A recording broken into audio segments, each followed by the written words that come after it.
Guys, today we'll talk about how can you enable this sign or know how you can do that on your Mercury app. So all you have to do, you just go down, click on profile down here. When you click here on profile, it's going to take you to next step here. Then all you have to do, just click here on settings. So when you click on settings, it's going to take you to next step here. Then you click here on notifications. When you click on notifications, it's going to take you to this list, and all you have to do, just go down here. So you keep going down here, then when it's going to show for you here pin here, so then you just keep going down here, then you come here to personalized recommendations. It's going to show for you here. Here can you enable it from your phone, sorry, here can you enable it from your phone here.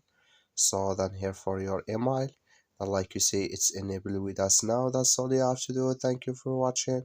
Don't forget to support us by liking, subscribe.